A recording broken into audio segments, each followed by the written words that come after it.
بسم الله الرحمن الرحيم نحمده ونستعينه ونستغفره ونعوذ بالله من شرور أنفسنا ومن سيئات أعمالنا من يهده الله فلا مضل له ومن يضلل فلا هادي له وأشهد أن لا إله إلا الله وحده لا شريك له وأشهد أن محمدا عبده ورسوله صلى الله عليه وعلى آله وأصحابه أجمعين أما بعد. Kita lanjutkan kajian kita di siang hari ini dari risalah yang ditulis oleh Syekhah Ummu Abdillah Al-Wadi'iyah, putri dari Syekh Muqbil Ibnu Hadi Al-Wadi'i rahimahullah ta'ala. Pada pertemuan yang sebelumnya, beliau Syekhah menyebutkan bahwasannya bagi wanita yang haid, wanita yang nifas, diperbolehkan untuk membaca Al-Quranul Karim, juga diperbolehkan untuk masuk ke dalam masjid, serta diperbolehkan zikir menurut pendapat yang rajih yang dikuatkan oleh beliau Syekh Ummu Abdillah, dan juga yang dikuatkan oleh Syekh Muqbil serta Syekh Al-Albani rahimahumullahu rahmatan wasi'ah. Adapun mayoritas para ulama yang lain, banyak yang berpendapat bahwasanya wanita yang haid, wanita yang nifas tidak diperbolehkan menyentuh mushaf, tidak diperbolehkan membaca Al-Quran. Namun wallahu alam, kami lebih condong ke pendapat yang disebutkan oleh Syekh Ummu Abdillah. Demikian juga pendapat dari guru kami, yaitu Syekh Abdurrahman Ibnu Umar Ibnu Mar'i Al-Adani rahimahullahu rahmatan wasi'ah, dan banyak dari murid-murid Syekh Muqbil Ibnu Hadi Al-Wadi'i yang ada di negeri Yaman. Mereka menguatkan pendapat yang menyatakan bahwasanya wanita yang haid diperbolehkan untuk membaca Al-Quran, juga diperbolehkan untuk menyentuh mushaf Al-Quranul Karim. Kemudian kita lanjutkan keterangan dari beliau, uqrubi minallahi ta'ala bi ta'ati zawjiki wa ihtiramihi fa haqquhu 'azimun a'zam min haqqil mar'a 'ala zawjiha. Hendaknya engkau, wahai seorang muslimah, mendekatkan diri kepada Allah Azza wa Jalla dengan cara mentaati suamimu serta menghormatinya.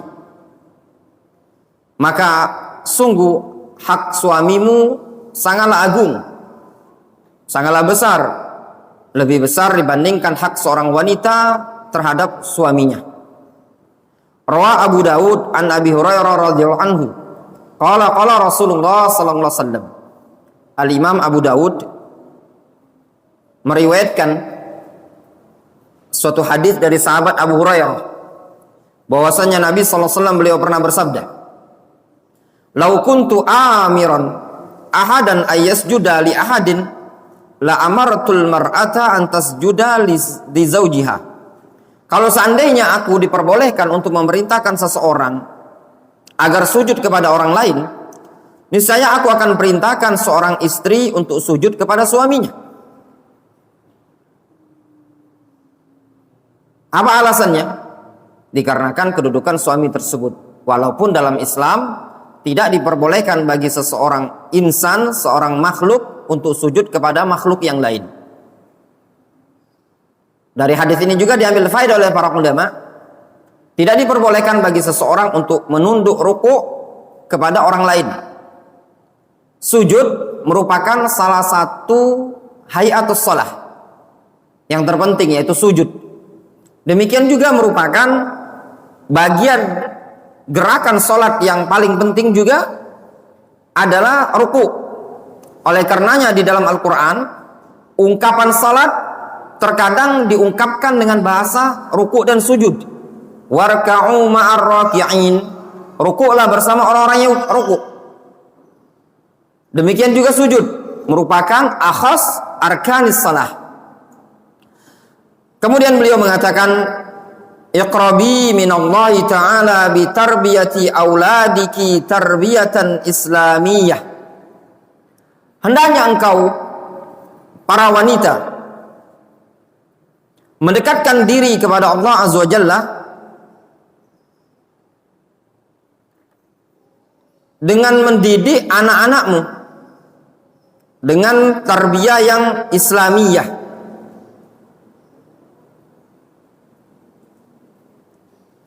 Kata beliau, hendaknya engkau seorang wanita muslimah mendekatkan diri ibadah kepada Allah Azza wa Jalla dengan cara mendidik anak-anakmu dengan tarbiyah islamiyah. Ini poin yang sangat penting bagi seorang muslim dan muslimah, bagi seorang bapak dan seorang ibu. Kewajiban kita agar kita mendidik anak kita dengan tarbiyatun islamiyah. Pendidikan bukan kewajiban yang dibebankan kepada ustadz, bukan kewajiban yang dibebankan kepada para kiai. Namun pendidikan terhadap anak-anak kita adalah kewajiban yang Allah Subhanahu wa taala bebankan kepada kita sendiri. Allah Subhanahu wa taala menyatakan di dalam Al-Qur'anul Karim, "Ya ayyuhalladzina amanu qu anfusakum wa ahlikum naro." Wahai orang-orang yang beriman, jagalah diri kalian dan keluarga kalian dari nerakanya Allah Azza wa Jalla. Bagaimana cara menjaga anak dan istri kita, keluarga kita dari neraka Allah Azza wa Jalla? Kata Ali bin Abi Thalib, "Allimuhum wa addibuhum." Ajari mereka dan didik mereka. Orang yang paling punya peran besar dalam dunia pendidikan adalah seorang ibu. Oleh karenanya para ulama mengatakan madrasatul ula. Ibu itu adalah sekolah pertama bagi anak-anak.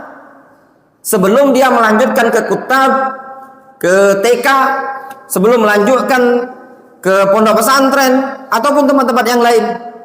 Namun pendidikan yang utama adalah di rumah. Adapun pendidikan sekolahan, pondok pesantren itu fasilitas yang kedua. Yang terpenting adalah bagaimana seorang wanita agar dia mendidik anak-anaknya menjadi anak-anak yang terdidik dengan tarbiyah Islamiyah. Namun yang sangat disayangkan, sebagian orang tua di zaman sekarang, khususnya kita hidup di tahun milenial sekarang ini, kebanyakan orang tua lebih memikirkan mustakbal al-aulad, masa depan anak. Yang dia pikirkan bagaimana anaknya nanti ketika besar, mau kerja apa, bagaimana penghidupan dia. Dia tidak memikirkan bagaimana anaknya bisa membaca Al-Quranul Karim. Dia tidak memikirkan bagaimana anaknya supaya sholat yang benar, akidahnya yang benar, sehingga dia biarkan begitu saja. Masa anak-anaknya dibiarkan di sekolahan-sekolahan yang kadang umum, pelajaran umum lebih mendominan. Kalau pelajaran agamanya paling sepekan satu kali, 1 jam pelajaran dalam 1 pekan. Sangat-sangat minim sekali pelajaran agama. Dalam kondisi seperti itu tadi, apa yang akan kita dapatkan kebaikan pada anak kita tadi? Kemudian kata beliau, "Fallahu yas'aluka, fallahu sayas'aluka an auladika." Atau "Fallahu sayas'aluki an auladiki." Allah Azza wa Jalla akan bertanya kepada engkau tentang anak-anakmu. Rawa al-Bukhari wa Muslim an Abdullah ibn Umar radhiyallahu anhuma anna Rasulullah sallallahu alaihi wasallam qala. Al-Imam Al-Bukhari dan Imam Muslim meriwayatkan dari Abdullah bin Umar bahwasanya Rasulullah sallallahu alaihi wasallam beliau mengatakan, "Kullukum ra'in famas'ulun an ra'iyatihi." Setiap kalian adalah ra'in, pemimpin, pengatur, pengendali. Famas'ulun an ra'iyatihi. Maka dia nanti akan dimintai tanggung jawab an ra'iyatihi, tentang kepemimpinan atas orang-orang yang ditanggung jawabi oleh dia. Ra'iyah itu kalau bahasa kitanya rakyat, orang yang diurus. Nah, seorang pengurus penanggung jawab akan ditanya oleh Allah Subhanahu wa taala tentang orang-orang yang akan atau orang-orang yang dia urusi, tentang anaknya dia, bahkan tentang santrinya dia, tentang siapa saja yang di bawah tanggungan dia akan dimintai tanggung jawab. Fal amirul ladzi 'alan nasi ra'in wa huwa mas'ulun anhum. Yang namanya amir, seorang pemimpin yang dia memimpin umat manusia, maka dia ditanya nanti tentang orang-orang yang dipimpinnya tadi. Warrajulu ra'in 'ala ahli baitihi wa huwa mas'ulun anhum. Seorang laki-laki, dia penanggung jawab, pemimpin di tengah-tengah keluarganya, dan dia nanti akan ditanyai tentang keluarga mereka. Wal mar'atu ra'iyatun 'ala baiti ba'liha wa waladihi wa hiya mas'ulatun anhum. Seorang wanita adalah ra'iyatun, pemimpin pada rumah suaminya dan pada anak-anaknya. Wa hiya mas'ulatun anhum, dan dia akan ditanyai tentang mereka. Wal 'abdu ra'in 'ala mali sayyidihi wa huwa mas'ulun anhu. Seorang abd, seorang hamba, ra'in, adalah pemimpin terhadap harta tuannya, dan dia akan diminta tanggung jawab terhadap kepemimpinan dia. Ala fa kullukum ra'in wa kullukum mas'ulun an ra'iyatihi. Kata Nabi sallallahu alaihi wasallam, ketahuilah, setiap kalian adalah pemimpin, penanggung jawab, dan dia akan dimintai tanggung jawab terhadap apa yang telah dipimpin oleh dia. Fala tusyghili biwazifatin, maka engkau, wahai seorang muslimah, janganlah engkau menyibukkan dirimu dengan suatu pekerjaan. Wala bi khurujin huna wa hunaka an tarbiyatihim wal julusi ma'ahum wa tahdzibihim. Engkau seorang muslimah, jangan engkau tersibukkan dengan pekerjaan. Ini juga di zaman sekarang, kadang seorang wanita muslimah, seorang ibu, tersibukkan dari ngurusi anak dia. Dia lebih sibuk ngurusi pekerjaannya, jam 7 pagi sampai jam 5 sore dia kerja, anaknya tidak diurus sama dia. Wala bi khurujin huna wa hunaka an tarbiyatihim. Jangan pula engkau tersibukkan keluar ke sana kemari, ya, keluar kota, kadang di Palembang, kadang di Jakarta, kadang di Batam, kadang di Surabaya bisnisnya tadi. Pekan ini di sini, esok pindah lagi ke sana, esok pindah lagi ke sana. Tersibukkan dengan aktivitas luar, namun melalaikan tarbiyatihim, melalaikan mendidik anak-anak mereka sendiri, wal julus ma'ahum, duduk bersama mereka, wa tahdzibihim, serta menata kepribadian mereka. Nauzubillah yang seperti ini. Kadang sebagian ibu sekolah tinggi-tinggi, ya, sekolah dia tinggi, dia sekolah seorang sarjana, kadang sampai S2, sampai S3, namun yang sangat disayangkan, anaknya dididik oleh orang yang maaf-maaf tidak ngerti dunia pendidikan. Dididik kadang sama orang yang cuma tamatan SD. Dia sekolah tinggi, anaknya dididik oleh orang yang seperti ini tadi. Orang yang tidak ngerti sholat, tidak ngerti agama, nyari tukang asuh. Dia pagi berangkat kerja, pulang sore.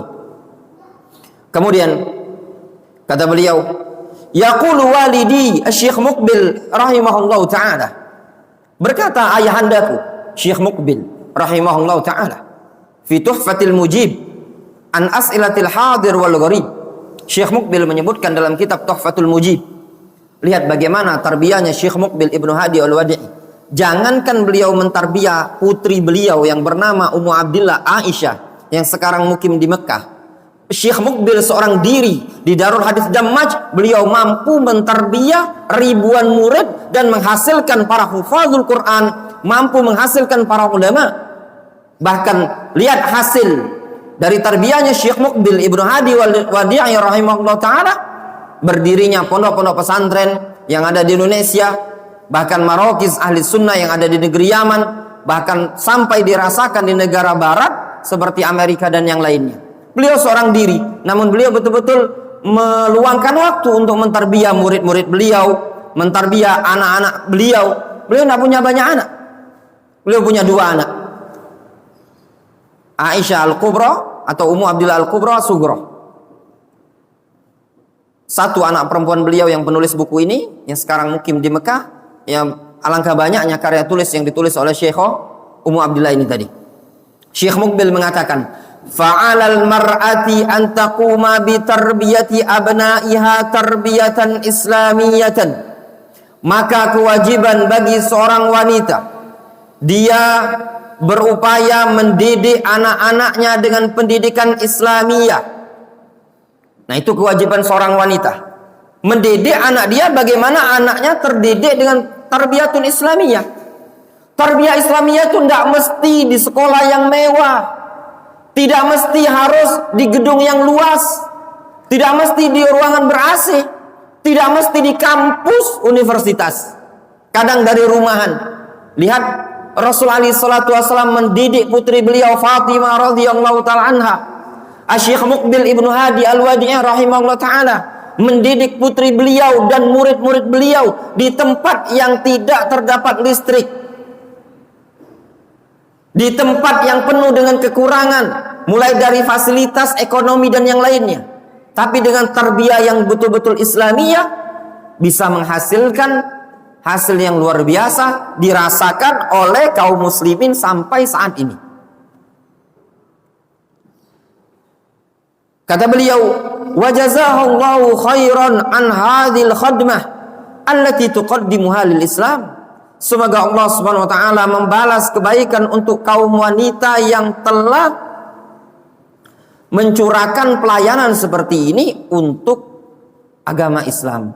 Ketika seorang wanita dia mendidik anaknya dengan tarbiyah Islamiyah, berarti dia sudah menyiapkan anak-anak atau generasi ke depannya sebagai generasi yang akan menghidupkan Islam, akan membawa Islam ini tadi, akan menyebarkan syiar Islam, menegakkan dakwah sunnah, mengenalkan kepada sunnah dan bimbingan Rasulullah SAW.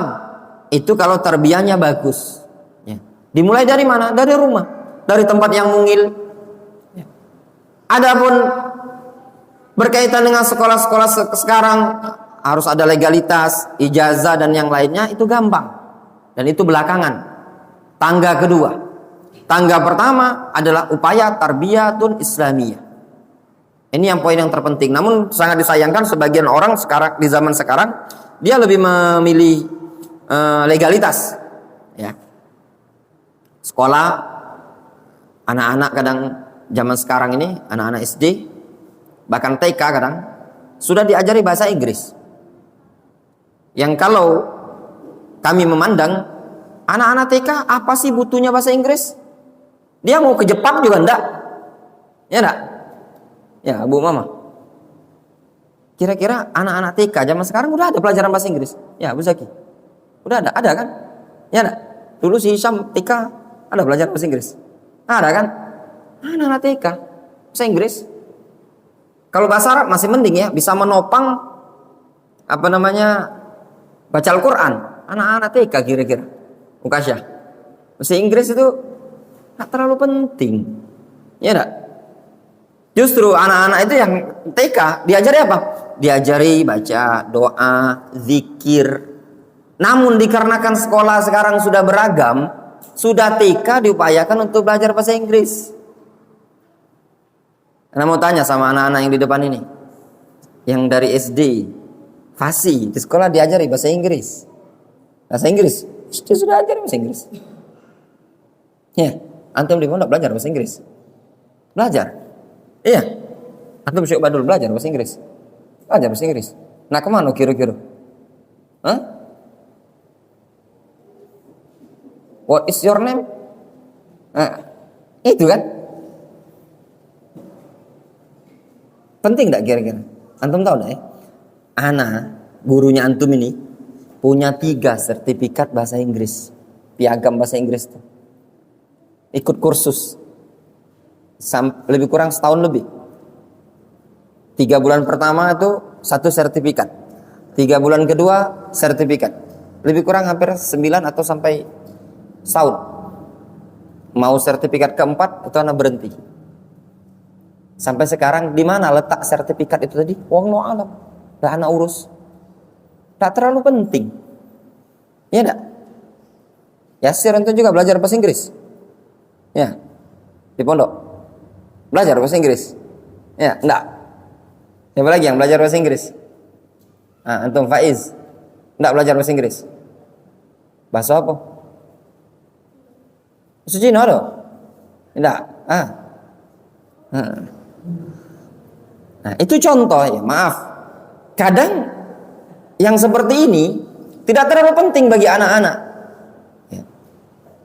Sehingga karena kita harus mendidik anak-anak kita tadi dengan pelajaran bahasa Inggris, mungkin juga bahasa Mandarin, sehingga bahasa Al-Qur'annya terlupakan. Dalam keadaan yang terpenting bagi dia tadi untuk masa kanak-kanak, bagaimana anak kita tadi bisa zikir masuk rumah, keluar rumah, makan setelah makan, zikir masuk kamar mandi, keluar kamar mandi. Itu semua terkadang makan waktunya dikarenakan untuk pelajaran-pelajaran yang tidak terlalu penting. Fama ahsana hayatal mar'ati idza kanat qaribatan minallah. Maka alangkah indahnya kehidupan seorang wanita apabila wanita tersebut dekat dengan Allah Azza wa Jalla. Idza qarabti minallahi fa anti as'adun nas. Kalau engkau dekat dengan Allah, maka engkau adalah orang yang paling bahagia. Kunci kebahagiaan adalah dekat dengan Allah. Tapi kalau jauh dari Allah Subhanahu wa taala, walaupun banyak harta, walaupun tinggi jabatannya, dia tidak akan merasakan kebahagiaan yang hakiki. Wa ab'adahum 'anil humum wal humum. Orang yang dekat dengan Allah Azza wa Jalla adalah orang yang paling jauh dari kegundahan dan kesedihan, kemurungan. Wa idza qarabti minallahi tanzilu 'alaikal barakatu insyaallah wa takunina fi na'imin wa rahatin. Kalau engkau dekat dengan Allah, niscaya akan turun kepadamu sekian banyak keberkahan-keberkahan dari Allah insyaallah taala. Wa takunina fi na'imin wa rahatin, dan engkau akan digolongkan termasuk orang yang berada dalam sekian banyak kenikmatan dan kesenangan. Kuncinya apa? Dekat dengan Allah Azza wa Jalla. Kalau dekat dengan Allah Subhanahu wa taala, turun berkah. Walau anna ahlal qura amanu wattaqau la fatahna alaihim barakatin minas sama'i wal ard. Kalau seandainya penduduk suatu negeri itu mau beriman dan bertakwa, niscaya akan kami bukakan keberkahan dari pintu langit dan dari muka bumi ini tadi. Wa idza qarabti minallahi ruziqti taufiq. Kalau engkau dekat dengan Allah, maka engkau akan diberikan rezeki berupa taufik. Wa amaddaka rabbuka bil ma'una wat ta'yid. Serta Allah Subhanahu wa taala akan menjulurkan bantuan dan pertolongan. Wa taysiri umurika wa masalihika ad-diniyah wa dunyawiyah. Serta Allah akan memudahkan urusan-urusmu dan juga kemaslahatan-kemaslahatan duniawiyah dan agamamu. Wa idza qarabti minallahi qawaiti ala muharabati syaitan wa makrihi wa adawatihi. Demikian juga kalau engkau dekat dengan Allah, maka engkau akan kuat di dalam memerangi syaitan, di dalam memerangi makar syaitan, dan juga di dalam memerangi musuh-musuh dirinya.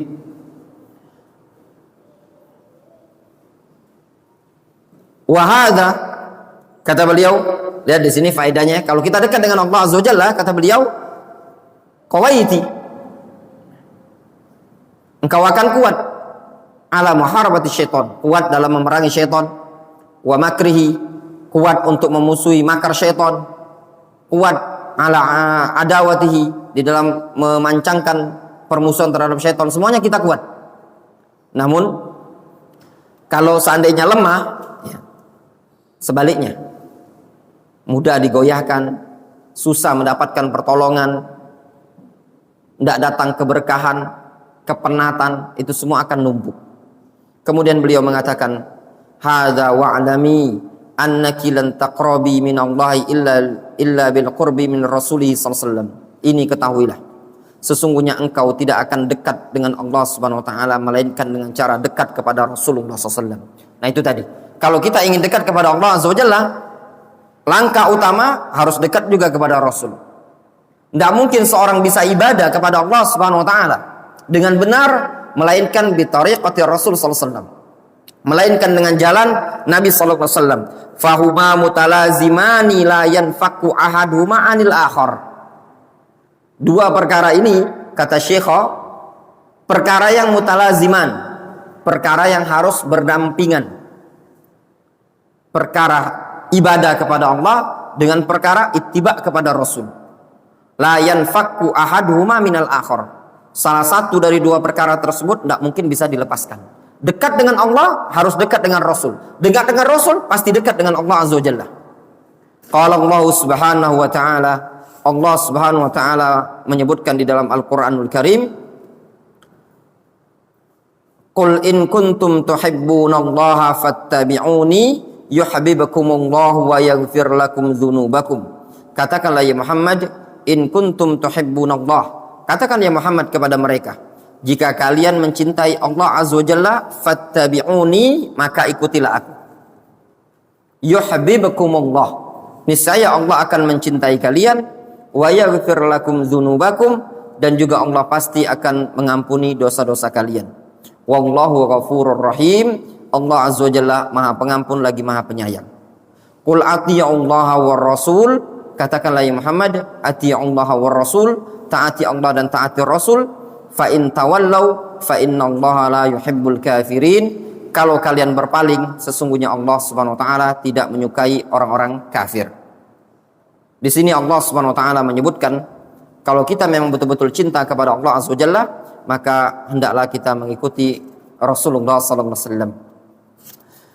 Wallahu taala a'lam bishawab. Selesai kajian kita dari risalah yang ke-8, yaitu risalah Sa'adatul Mar'ah bil Qurbi Minallah, kebahagiaan seseorang dengan cara dekat kepada Allah Azza wa Jalla.